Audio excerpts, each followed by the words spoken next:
नमस्कार विद्यार्थियों, मैं दीपिका राठी आज आपके सामने कक्षा 10वीं की हिंदी की पाठ्य पुस्तक क्षितिज भाग 2 के गद्य खंड में संकलित प्रथम अध्याय नेताजी का चश्मा पाठ लेके प्रस्तुत हुई हूँ, जिसके लेखक हैं श्री स्वयं प्रकाश जी। किसी भी पाठ का अध्ययन करने से पहले ये आवश्यक होता है कि हम उस पाठ को लिखने वाले लेखक के बारे में जानें। तो चलिए नेताजी का चश्मा पाठ शुरू करने से पहले हम लेखक श्री स्वयं प्रकाश जी के जीवन के बारे में जानने का अभ्यास करेंगे। तो देखिए, ये आपके सामने लेखक श्री स्वयं प्रकाश जी का एक चित्र उपस्थित है।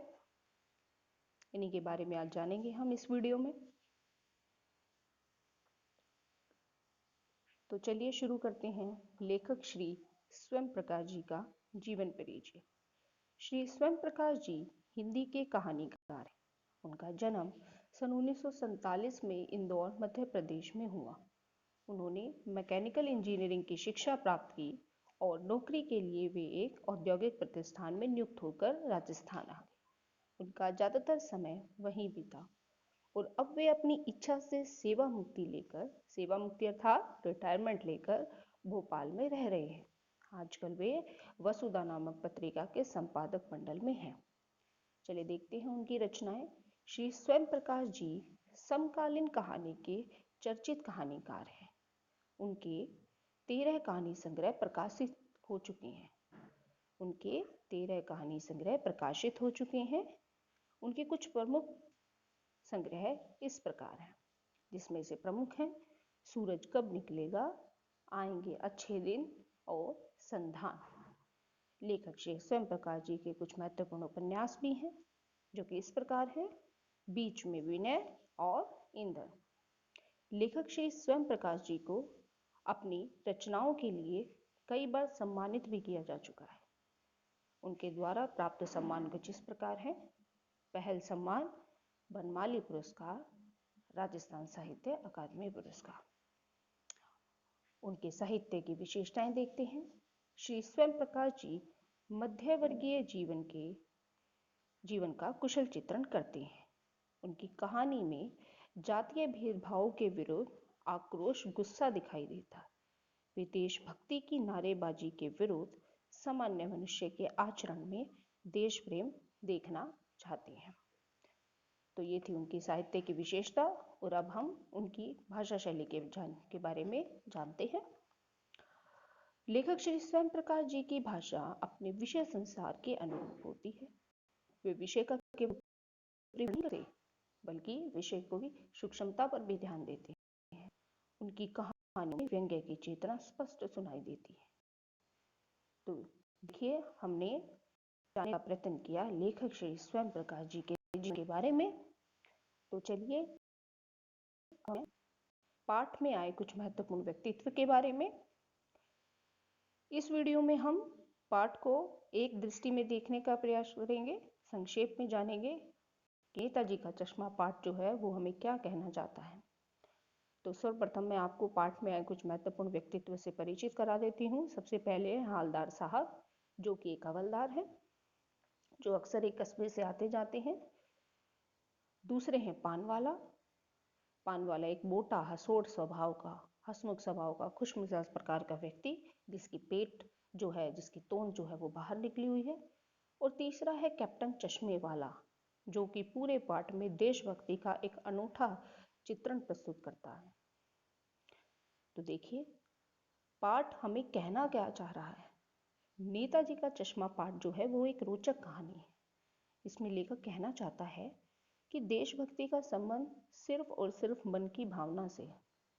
देशभक्ति प्रकट करने के लिए जरूरी नहीं है कि मनुष्य फौजी हो, और ना ही ये भी आवश्यक है कि वह शरीर से शक्तिशाली हो। कोई भी मनुष्य, चाहे वह बच्चा हो या बूढ़ा, देश प्रेमी हो सकता है। यदि कोई मनुष्य अपने महापुरुषों का सम्मान भी करता है और उनके सम्मान के लिए छोटा सा त्याग भी करता है, तो वह भी देशभक्त कहलाता है। प्रस्तुत पाठ में एक हालदार साहब हैं, जो अक्सर एक कस्बे के चौराहे से गुजरते हैं। कस्बा अर्थात गांव से बड़ा और शहर से छोटा। और उस चौराहे पर जिससे हालदार साहब अक्सर गुजरते हैं, उस कस्बे के चौराहे पर नेताजी सुभाष चंद्र बोस जी की संगमरमर की मूर्ति बनी हुई है। और मूर्ति में विचित्र बात यह है कि उसके ऊपर जो है वो चश्मा संगमरमर का ना होकर असली चश्मा लगा हुआ है। तो हालदार साहब को ये बात बड़ी विचित्र सी लगती है। और चश्मा एक ही नहीं, वो जब भी देखते हैं चश्मा दिन प्रतिदिन क्या होता है, बदल जाता है। तो नेता जो हालदार साहब है, उनको ये बात बड़ी हैरान कर देने वाली लगती है। तो वह कस्बे के ही जो चौराहे पर बनी हुई एक पान की दुकान पर अक्सर पान खाने के लिए रुकते हैं और उस पान वाले से पूछ लेते हैं कि भैया, ये नेताजी की मूर्ति पर जो चश्मा लगा हुआ है वह लगाता कौन है और इसे बदलता कौन है? तब पान वाला हंसते हुए, पान को थूकते हुए, उसके मुंह में पान वैसे ही ठूसा हुआ था तो उसे पान फेंकता है पान वाला, और हालदार साहब जी को बताता है कि चश्मे लगाने का काम तो कैप्टन चश्मे वाला करता है। अब लेखक जब जो हालदार साहब है वो पूछते हैं कि चश्मा जो है जो लगाता है उसको आप कैप्टन क्यों कहते हैं?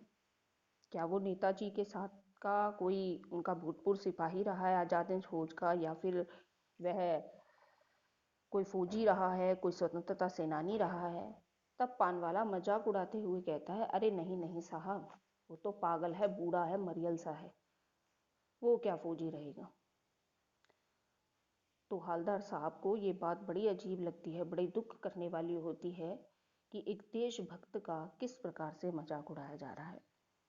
एक दिन फिर हालदार साहब उस रास्ते से जा रहे होते हैं तो वह देखते हैं कि आज संगमरमर की मूर्ति पर किसी प्रकार का कोई चश्मा ही नहीं है। तब वे फिर पान वाले से पूछते हैं। तब पान वाला बड़ा दुखी होकर कहता है, कैप्टन मर गया साहब। इतनी सी बात सुनते ही हालदार साहब बड़े दुखी हो उठते हैं और वहाँ से चले जाते हैं। तो प्रस्तुत पाठ हमें क्या दिखाने का प्रयास किया गया है? प्रस्तुत पाठ में, इस पाठ में यह दिखाने का प्रयास किया गया है कि हम अपने कर्तव्यों का निर्वहन करते हुए भी अपने देश प्रेम की भावना को व्यक्त कर सकते हैं। देश प्रेम की भावना के लिए किसी प्रकार का फौजी मनुष्य या फिर कोई शरीर से बलशाली होना जरूरी नहीं होता। हर एक देश का नागरिक अपने देश में अपने ही कर्तव्यों का निर्वहन करते हुए अपने देश प्रेम की भावना को व्यक्त कर सकता है, अपने महापुरुषों का सम्मान करके ऐसा कर सकता है। तो इस पाठ में हमने एक दृष्टि में यह जानने का प्रयत्न किया कि देशभक्ति जो है वो किस किस रूप में प्रकट की जा सकती है। आने वाली अगली वीडियो में हम पाठ का कठिन शब्दों के साथ विस्तृत रूप से अध्ययन करेंगे।